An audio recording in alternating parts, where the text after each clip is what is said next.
15 شعبان کو الحمدللہ شب برات ایک بہت بڑا ایونٹ ہے. کیا ہے شب برات، اس کی کیا فضیلت ہے، قرآن و حدیث میں کیا اس کا ذکر ملتا ہے؟ اور کئی لوگوں کو دیکھا ہے وہ اس کے حوالے سے انکار کرتے نظر آتے ہیں، تو اس حوالے سے کچھ رہنما ارشاد فرماتے ہیں.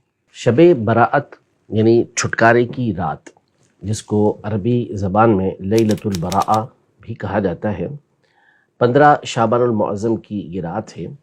اور اس حوالے سے سیاہ ستہ میں کئی احادیث طیبہ موجود ہیں، اور اسی طرح امام بیہقی رحمۃ اللہ تعالی علیہ نے شعب الایمان میں اور دیگر کئی کتابوں کے اندر اس حوالے سے حدیثیں موجود ہیں، جس میں حضور کریم صلی اللہ تعالی علیہ وآلہ وسلم نے اس رات کی اہمیت کو بیان کیا ہے کہ کتنے کتنے افراد اس رات کے اندر بخشے جاتے ہیں، کتنوں کی بخشش اللہ پاک فرما دیتا ہے. بنو کلب کی جو بکریاں ہیں ان کے بالوں سے بھی زیادہ اللہ تبارک و تعالیٰ گناہگاروں کی اس رات میں مغفرت فرماتا ہے. اور اس طرح کے فضائل جو ہے وہ احادیث طیبہ میں موجود ہیں.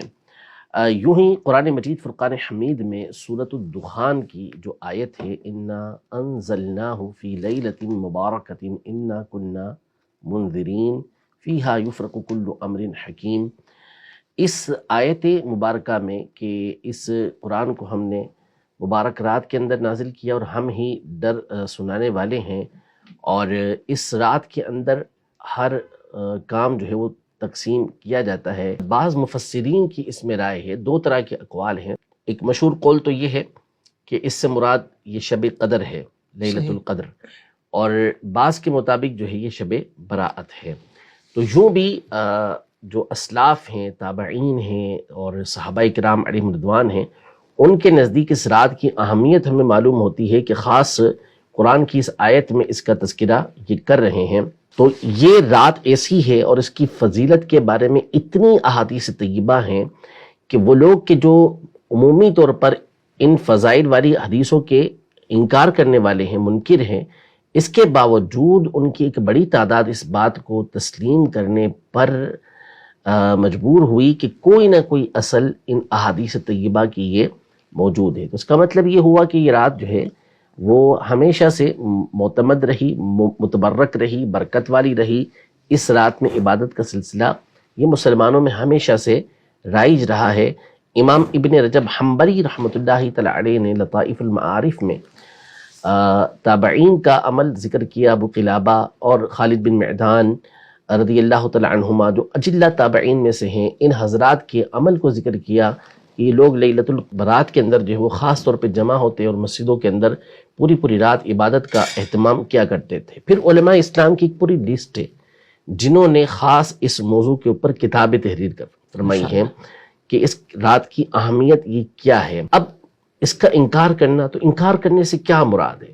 آپ کسی مخصوص عبادت کا اس رات میں انکار کر رہے ہیں یا مطلقاً اس رات میں عبادت کا انکار کر رہے ہیں؟ کیا اصل مقصد ہے؟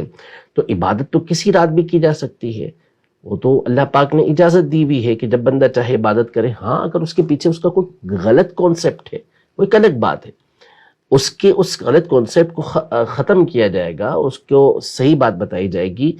اور اس رات میں جو عبادت کرتے ہیں وہ انہی احادیث طیبہ میں کہ جن میں نبی پاک صلی اللہ علیہ وسلم نے فضیلتیں بیان فرمائی ہیں، اور باقاعدہ روایت موجود ہے سنن ابن ماجہ کے اندر کہ رات میں قیام کرنے کا حکم فرمایا، دن میں روزہ رکھنے کا حکم فرمایا کہ اس رات میں قیام کرو اور دن کے اندر جو ہے وہ روزہ رکھو.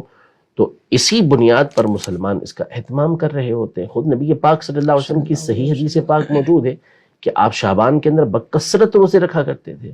جب آپ سے پوچھا گیا کہ آپ کو اس مہینے کے اندر اتنے زیادہ روزے رکھنے کا شوق ہے، آپ اس میں بہت زیادہ روزے رکھتے ہیں، پسند فرماتے ہیں اس کو، تو اس کی ایک وجہ ہی بیان فرمائی کہ اس میں اللہ پاک کی بارگاہ کے اندر اعمال پیش کیے جاتے ہیں، اور میں یہ چاہتا ہوں جب میرے اعمال پیش ہو تو میں اس وقت روزے سے ہوں. تو اس لیے اس رات کے انکار کی کوئی گنجائش نہیں ہے.